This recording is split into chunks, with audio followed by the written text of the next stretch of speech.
item on our agenda is a discussion of televising board meeting options. We have a person who is in particular. We can talk about roads if you want to kick it off, and then I can go through the. Okay, well, Nurses Colonia was going to discuss this with us this evening to lead a discussion, but because she isn't here, we do have, this was just recently inserted in your binder given to you. It's an article that she wrote about, a national perspective on community colleges she worked with in terms of broadcasting and recording meetings. But Kate did all the research, so Kate, would you like to take this? And Larry Barkoff has also assisted in this, so the two of them. Please. So if you remember the January board meeting, it was brought up whether the board wanted to consider broadcasting their meetings. And Chair Lando asked that the college go back, do some research, and present some options. So that's what you see on the blue page in tab 1. We contacted Community College Network, that's the public access channel in the county. And we talked through 3 different options that really span a spectrum of very low cost, pretty easy to implement, to high cost, very difficult to implement. So the first option here is on the low cost option. CTN is willing to include, provide them a digital video file of the meetings, include our meetings in their scheduled airtime on a delay. So it would be a delay broadcast. And they've offered to do that free of charge. What that would involve for us is having our media services team equip ML150 for such for videoing the meeting. So that would include setting up a camera and making sure that the audio quality is adequate, having all the trustees have microphones, at the VP table have a microphone, and anyone who's participating in the citizen participation. So as long as it's a good quality, they're willing to include it in their schedule, their time. There'll be a cost associated with upgrading our facilities to that level. So I talked with Victor Liu, who's in charge of media services, and he said there really isn't any substantial cost that would be involved that he can tell from at this moment. Okay. They have resources now that can make that happen. Right. On the other end of the spectrum, if the board wants to televise the board meetings and wants it to be a live broadcast, in ML150, it requires a fiber optic cable that runs from ML150 to CTN. That does not exist right now. We're talking hundreds of thousands of dollars to put that into place, and multiple permits that seem complicated when I talked to Victor about it. So probably years from now that we could actually be able to do that, because ML150 is not equipped.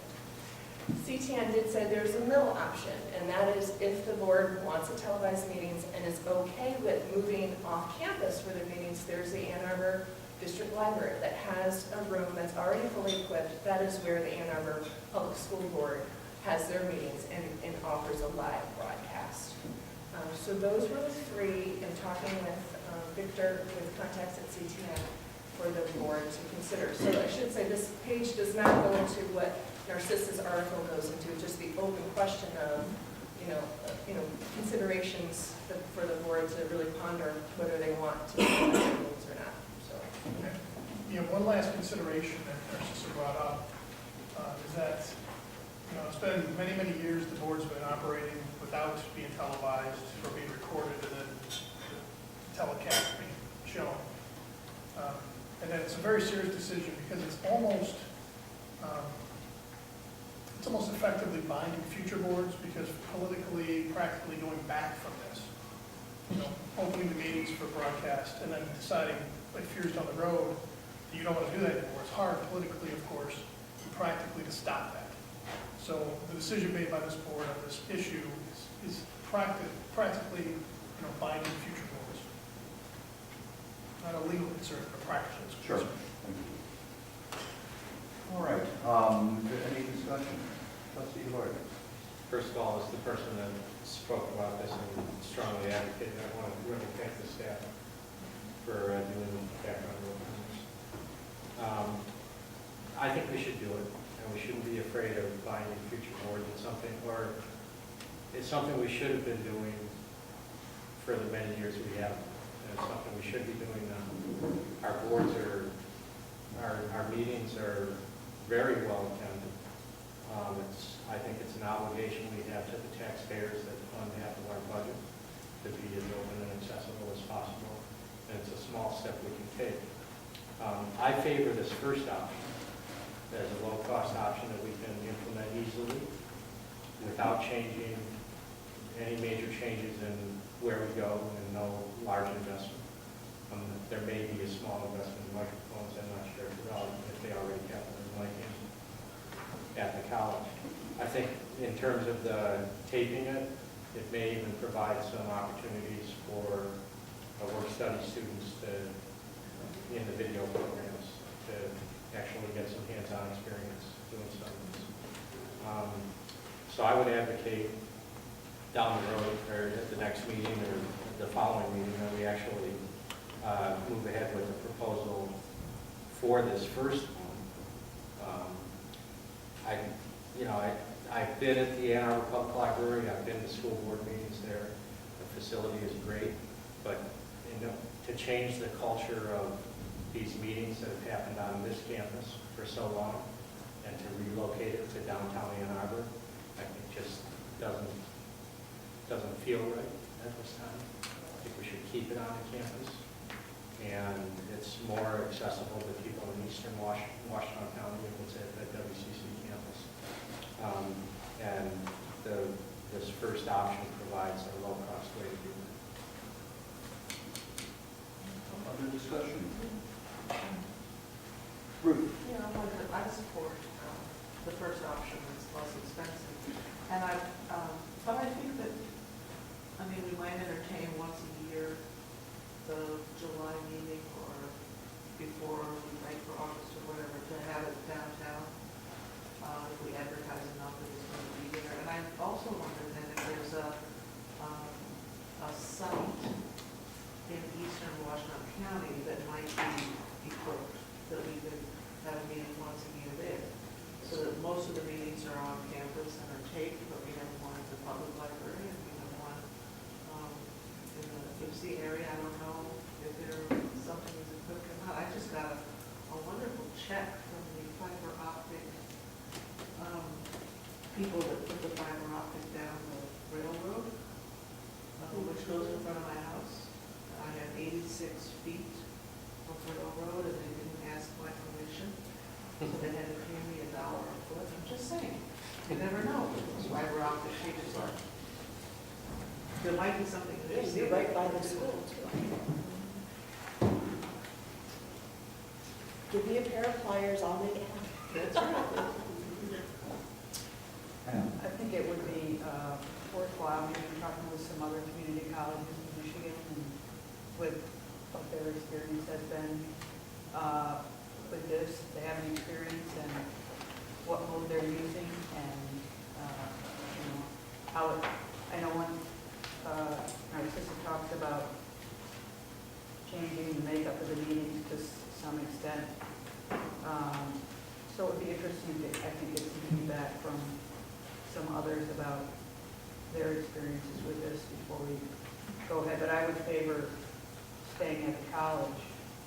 I think if we're going to move around, we should move to different parts of the county as opposed to moving to downtown Ann Arbor. That's what I was thinking, there might be some other places. So I would like to get some more background on it. We talked about this when Larry was here, and I think the consensus was that we were going to do it through the web, I think. Right. And in fact, he never implemented it, so it's not a new concept for us, but. Which raises frankly, I Steve contacted me and gave me some feedback. And one comment, we've never had a clamor for this. Rick, Dave, you're the first to ever bring this up. We've never had a member of the public come to our meeting and say this is something they want. We've never had a written communication from a member of the public saying this is something they want. Essentially, we're trying to sell a product and nobody's told us that they need or want. So there is that. And I'm just relaying Steve's concern there. He's right. We never have. And nor won't particularly want to see us in other parts of the county either, but I can see reasons why that would be okay. The other part of this is that Stephen mentioned, and it's Narcissa mentions it too, it does change, and as a lawyer, I videotape and not videotape all the time. It definitely changes the dynamics of meetings. The camera brings out some flamboyance and grandstanding and posturing that you don't see in non-televised settings, which can lead to meetings being longer. Now, typically, we limit public comment to 3 minutes, but we've never really had to enforce that very rigorously, and I think would never want us to end up in a position where the Ann Arbor Public Schools are with board meetings going on until 1 o'clock in the morning, and that did not happen before they televised meetings. At least it didn't happen to the extent it does now. So there's a change in the atmosphere, a change in the dynamics. I'm not sure I care that much. And frankly, the third thing is, I'm not sure why the hell we're including CTN at all. I mean, if we can do a digital file, post it online, so anybody can see it if wants to. Why the hell are we going to have a middleman there? I think having CTN involved is just silly. I mean, we can edit this, we can produce it, we can direct it, and we can broadcast it. In this day and age, the concept of a network is kind of archaic anyway. Look at Netflix. So for us to actually use CTN, I think is just my vote would be that we bypass them because we have more control, we have the technology, we have the people, we have the resources, and we have the website to be able to allow this to be available. And frankly, I think anybody who's interested in Washtenaw Community College probably goes to our website a long time before they click on the CTN at 11 o'clock at night on Monday.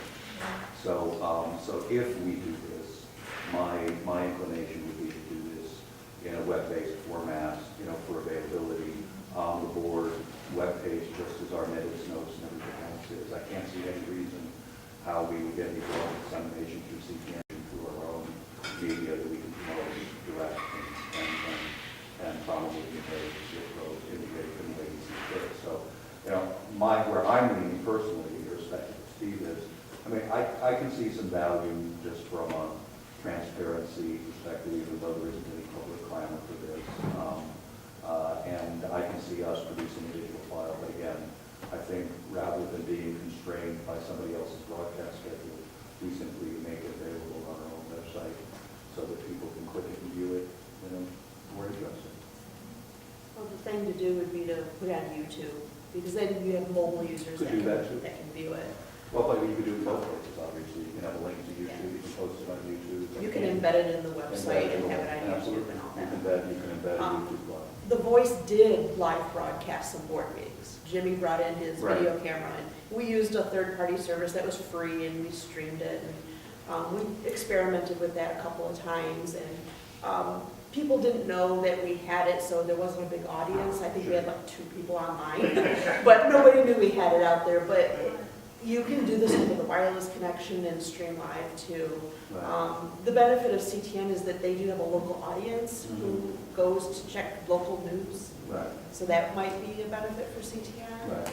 I mean, I suppose if they want Yeah. the file, I don't have any problem making it available. Yeah. My issue would simply be, I think if we're going to do this, we disseminate it to our existing media channels and do it that way. So again, I'm not sure CTN as an adjunct, they want it, certainly give it to them. But again, I mean, it does change the dynamics, and I don't know where I stand on that one. Do you have a comment? No. Diane? Yeah. I do think I have something to say. I thought you might have something to say. Everything else is there. Well, I mean, you've been around a long time, you've got a lot of board meetings. yeah, you're right. Yeah. And that is interesting because, You want to be on TV? not really, Okay. but the whole point is that, okay, we did talk about this before, okay, if we want to do it, but if it's going to cost us a lot of money to do this, Yeah, I don't not think anybody's just in favor of that. us, Yeah. if we're just asking for it, it's going to be coming out of our budget, Oh, yeah. then I don't think so. But if we can do it ourselves, we videotape it and just have to see the sets, we can stream it on our site, that's fine. I don't have problems with. But if we're talking about CPN, whatever else, that's too much money. And I'm not in favor of going anywhere else but here on campus, because this is where we're supposed to, we have to be consistent of where we are. Now, we're talking about a board meeting, which I mentioned, we used to do this a long time ago, years ago, before. Were any of us For born? all of y'all was a board member. We went to different places in the community in different cities, Chelsea, Manchester, Milan, Saline. Now, to say all that, no one really has knocked down our phone lines or doors saying, we want to see this on TV. So that's something that really needs to be thought about. Are we going to do this just so that it's there, or are we going to do this because we want everybody to see it, and you're still not going to watch it? See, that's the thing that we have to look at. What is the backdrop of this?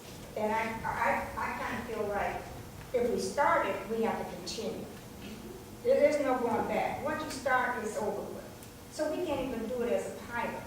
Yeah, I'm not even sure that's true, honestly. If we disseminated it on our website, you know, if we saw. I mean, if it's on our website, it's one thing. If we got like 2 hits on it over 2 years, then we might decide, you know, No, right. nobody's listening, you know, Right, nobody's going to care, except for those 2 people. right. That's our website. That's Our also website. true, just from an IT perspective.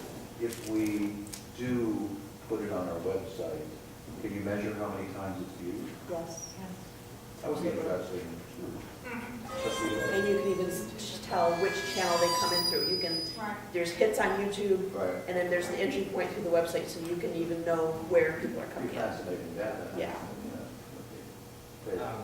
How many letters expressing interest do you want, and should they be directed through the president's office? Well, if you're gonna lobby, that's one thing. Well, I'm gonna let people know. I could probably generate a bunch of letters on the other side too. Fine, do it. The fact of the matter is, Do it. before you're lobbying. I've nobody's ever- heard plenty of people think this is a great idea, and I'd like to tell them, write the chair of the board of trustees.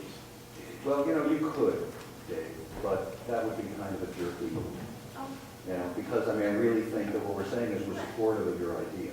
I understand that, I but think your you've got right question, now, why your did you question think is this the is same. I just counted 4 votes. your question. So why don't you just, I mean, you don't need to lobby us. Your presentation worked. So, but you know, we simply pointed out that before you took you never wrote us before you took the board on January 1. That's did you? true, that's true. Right, now you're a board member, you're interested, you're trying to persuade us, and as a board member, politically, what you're trying to do is get 4 votes. So don't antagonize people. You've already got the 4 votes. In my business, when I'm in court, there's a point where we say, sit down and shut up because the judge is ruling in your favor. I think this is probably one of those times when I would sit down.